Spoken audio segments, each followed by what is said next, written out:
So what is valuable to your business? Well, you've got to start to think about what is the most important thing to my company. What are the functions that we need to do in relation to our customers to be successful? Well, if we're on time, that's really valuable to our customers. If we can communicate clearly, that's really valuable to our customers. What are the things that matter to them, and how does that fit our team? And that'll help you decide what software you need and then how to actually set it up. So hopefully that answers your question, what is a CRM, in a very roundabout way. Well, it kind of does, but it also introduces like Jobber and gosh, what was it? Trip Job we were working on Yeah, recently, and they really blur the line. They're over there doing all kinds of things like creating invoices and shipping them off to QuickBooks, and there's some problems with that. But so the pure CRM, if somebody bought one to stand alone, would probably be that phone book mhm, with some additional features such as a way to track your conversations, like you've talked to them, sure. and you create tasks um, So so that what it. ends up Uh, happening, Martin, is that there's, I call it feature fatigue, in that there's all of these softwares out yeah, there and they're all marketing to you, and they do a really great job of marketing to you because they do research and they know your pain points and they speak to them very clearly, but they market to you, and then you get signed up, or they start to talk to you, and you start thinking, they start talking about all these features that you can do. You're like, well, I'm not doing any of that stuff right now. I'm not tracking my tasks. I'm not sending invoices through a text message. I'm not, sending automatic messages to customers when we're about to arrive to the job site. Like, all these features start to stack and stack and stack. And then all of a sudden it becomes what I call feature fatigue, where you're like, I don't need this, or I can't do this. And I've seen this happen even very recently with folks, where they see all these features and they get overwhelmed by it. And well, and one other thing about that is 2 days ago, I was on a call with a client and an accountant who's really good at, anyway, really good accountant. This fella, every time he sent a contract off through his, what we call it, field management software, I uh-huh. hate calling it CRM, uh, he'd send off a contract, the guy had signed it. He signed a contract. The software made an invoice and put it in QuickBooks and increased sales by that much. Well, I'm relatively new client. I'm looking at his P&L and go, wow, you're making a lot of money. Uh-huh. You got a lot of receivables. He goes, well, I haven't even started any of those jobs. But so they kind of step out of their lane, is in my opinion. I don't want to be arrogant about it, but no, you guys are not good. You do not understand what it is to keep books. They do not understand that, because you would not create an invoice that on signing of a contract and put it in books if you understood that. Well, And this so it, goes back to something you've said in the past, that as a business, you can't add value, you can only add cost. And it's the same thing for a lot of these software companies. You can't add value through features, you can only add cost, and you're raising right. the price of your monthly subscription fees, but also just the cost of having to manage something that does so many different features is really a hard toll on a small business owner. And something like that, just to troubleshoot that and figure out how to get it to stop sending the invoices when a contract is signed, like, that probably ate up half of his week, I would imagine. But Yeah, we had, fortunately, they'd talked to us and we had a lot of conversations. And at this point, they can't do anything about it, but they're on it. Right. which So could it's, mean like, hey, maybe in a couple of years I we'll don't know. fix that. But again, I think at the end of the day, with these features, you can get overwhelmed by them very easily, and Absolutely.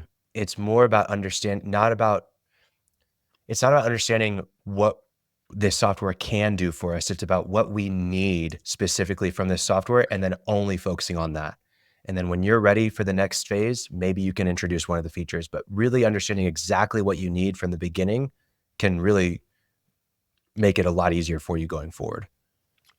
Let me tell you, my layman, not software guy, what I crave and what I'd love to be able to just say, guys, go do this. Yeah. Your your field management, I've never heard it called that actually. That's great because that's what it is. Field management software does all these things for you. Yeah. Scheduling and calls back in advance for, Hmm. notification we're coming and all that. Buy stuff through it. I don't care. That's great. But for somebody who doesn't have a CRM, they're not managing their clients. I would like to see a standalone thing. I mean, and they're out there. I know they're out there. That says, okay, I'm doing this phone book thing Khalil's talking about. Sure. And I'm starting here. And here are the elements I want. One, I got a place to capture all the information that of anybody who contacts our company. I mean, we get it. We're keeping it. We got it stored. I would like a way to assign tasks to myself or others. Call this person on the 5th, keep track of what's in there. And I would like a way where it integrates with what we talked about on a previous podcast, one place to look. So you have your workflow in there. We talked about tiles, so people know what tiles are that you drag from one phase to the next. I don't think they understand what tiles the one. means, but we'll discuss it. You can fill them in on. Yeah. But it's a simple representation of you go into work in the morning and you're taking care of a sick child last night and you're kind of groggy and you're going, man, what's going on today? And you got one place to look. It shows you what's in leads. It shows you what's in under contract or bid, contract, scheduled, one place to look. And I think that many times is one of the functions of a CRM. I think it also winds up being a function of one of the field management softwares, but guys need that. People need that. And I'm just looking for a way to say, hey, try this. And then they come back at me with all these things, just like we spent an hour and a half with an accountant 2 days ago, trying to undo it. And now we have to do a workaround. Yeah. You have made an extra step for us. Yeah. Because what you're doing is incorrect. You've made an extra step. And we had to figure out how to do it. That's why I had the accountant.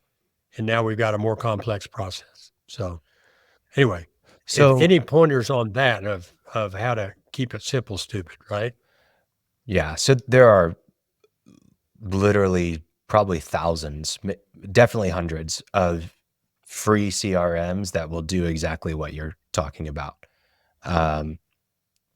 Backing up, the big challenge with software implementation like a CRM is not finding the right software necessarily. That's a small component of it. And another component of it is getting it set up to where it actually fits your business. But those pale in comparison to actually changing the behavior of, I'm going to use this software every single day, and the people on my team are going to use this software every single day. That is the biggest hurdle that you will face when it comes to using a CRM and actually getting value out of a CRM. Because it's almost like, Martin, every single day, whenever you want to reach somebody, you open up your iPhone. One of the bottom 4 icons is that green icon with the white phone, and you start there, right? And it's become second nature, right? What if I had you go into a new app every time you wanted to call or text somebody? Yeah. And I've got such an app on my phone. It's called HubSpot, and I can call everybody through it. You can.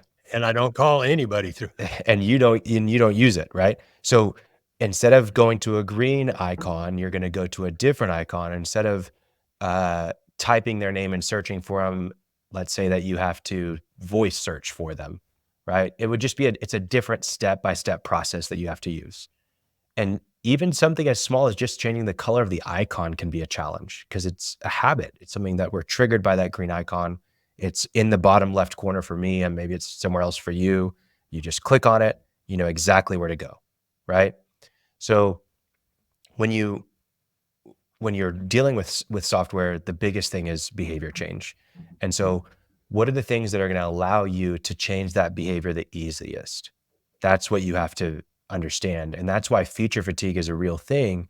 If you start introducing all of these new features to your team, it is a huge challenge for them to adopt all these new features, because rather than just having to change the aspect of how I call somebody, they're changing the aspect of how they put things on the calendar, how they email someone, how they call someone, how they invoice someone, how they follow up, how they track their sales. I mean, you're literally changing dozens of behaviors all at once whenever you implement all of these features across the board. And so it's much easier to just start step by step, but also it's easier to find something that makes it simple to use. And a lot of these softwares are not simple to use. Specifically, from my experience, the ones that don't have multi-billion-dollar budgets, they aren't able to hire designers and engineers who think like the customer. They're not able to do research to understand what your workflow is and how you operate and how to make the user interface very easy to use. The reason why the iPhone is so successful is because it's extremely easy to use and intuitive.